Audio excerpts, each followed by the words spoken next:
Assalamualaikum warahmatullahi wabarakatuh. Waalaikumsalam Waalaikumsalam. warahmatullahi wabarakatuh. Saya ingin mempresentasikan hasil dari penelitian saya yang berjudul Analisis Perhitungan Waktu Baku dan Penentuan Produktivitas Karyawan pada Proses Pembuatan Kopi di UMKM Warung Kopi dengan metode Stopwatch Time Study. Sebelumnya saya ingin berterima kasih kepada dosen pengampu saya, Ibu Mary Andriani, yang telah memberikan kesempatan untuk saya mempresentasikan hasil dari penelitian saya. Baik, langsung saja.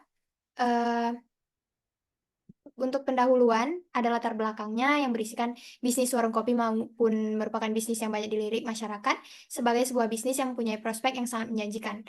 Berdasarkan data empiris tersebut, dilakukan peninjauan dan penelitian lebih dalam melalui pengukuran waktu kerja karyawan untuk menentukan jumlah waktu baku yang tepat pada proses pembuatan kopi di UMKM Warung Kopi Fikri.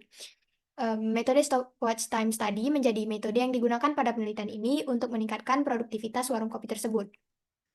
Nah, rumusan masalah yang saya dapatkan adalah bagaimana menghitung waktu baku dengan metode jam henti pada proses pembuatan kopi.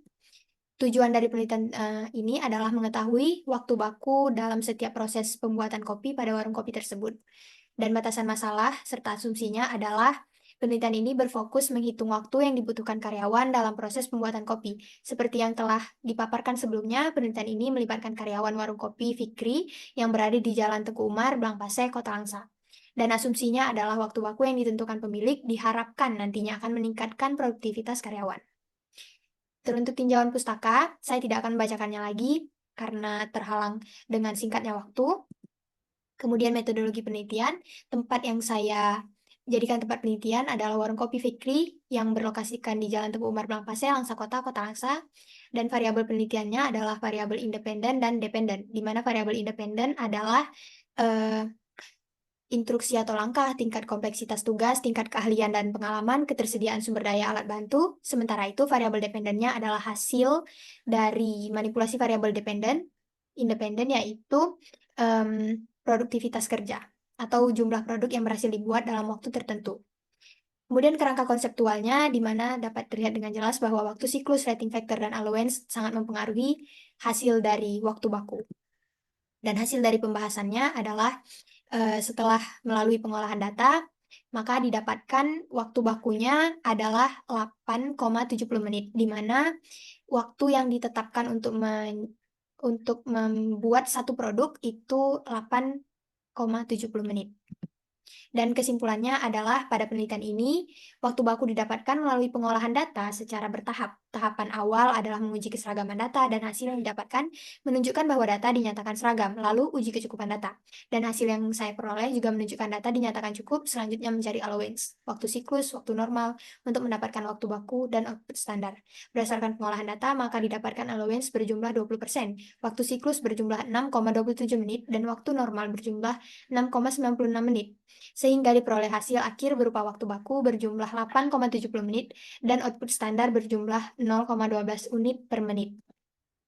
Saran untuk UMKM adalah pemilik diharapkan menerapkan metode stopwatch time study untuk meningkatkan produktivitas kerja, karena seperti yang sudah penulis paparkan pada kesimpulan, metode ini bersifat akurat, aktual, dan sistematis. Kemudian, saran selanjutnya adalah memberikan apresiasi kepada karyawan jika penyelesaian produk dikerjakan lebih cepat dari waktu baku yang ditentukan. Begitupun sebaliknya, jika karyawan menyelesaikan satu produk lebih lambat dari waktu baku yang telah ditentukan, maka karyawan harus diberikan pelatihan tambahan. Terima kasih untuk perhatiannya. Saya persilakan untuk teman-teman yang ingin bertanya. Saya ingin bertanya, Ya,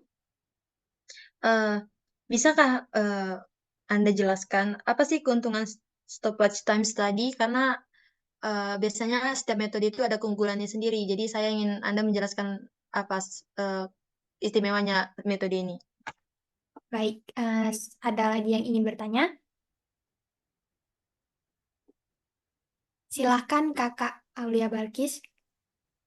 Saya ingin bertanya, itu ada nggak tanggung jawab dan keterlibatan setiap anggota timnya untuk memastikan kepatuhannya terhadap waktu bakunya itu, Kak? Baik, terima kasih untuk pertanyaannya. Izinkan saya menjawab pertanyaan Kak Octavia terlebih dahulu. Jadi, pertanyaan Kak Octavia adalah keuntungan dari metode stopwatch time study ini tersendiri. Nah, jadi keuntungan yang pertama itu akurasi pengukuran waktunya. Dan yang kedua, kita dapat mengidentifikasi pemborosan waktu. Yang ketiga itu basis data untuk perbaikan proses. Yang keempat itu dapat menentukan standar waktu baku. Yang kelima adalah perencanaan kapasitas dan rencana produksi. Dan yang terakhir adalah peningkatan produktivitas. Dan selanjutnya untuk pertanyaan Kakak Aulia, pertanyaannya adalah apakah tanggung jawab dan keterlibatan setiap anggota tim dalam memastikan kepatuhan terhadap waktu baku berperan penting? Ya, jawabannya berperan penting dan itu pada manajer proyek, dia berperan sebagai perencanaan, pengelolaan, dan pemantauan jadwal proyek termasuk waktu baku. Nah, teruntuk tim proyek itu berperan untuk menyusun tugas-tugas mereka sesuai dengan jadwal yang telah ditetapkan dan memastikan bahwa mereka bekerja sesuai dengan waktu baku yang telah ditetapkan, serta berkomunikasi secara teratur dengan manajer proyek. Dan untuk departemen terkait adalah memastikan ketersediaan sumber daya yang diperlukan untuk menyelesaikan tugas sesuai dengan jadwal waktu baku. Begitupun untuk konsultan atau ahli, mereka berperan memberikan masukan dan saran tentang waktu baku berdasarkan keahlian mereka dalam bidang tertentu. Sekian dari presentasi saya. Terima kasih kepada teman-teman yang sudah berhadir di presentasi saya. Saya ucapkan Assalamualaikum warahmatullahi wabarakatuh. Waalaikumsalam. Waalaikumsalam warahmatullahi wabarakatuh.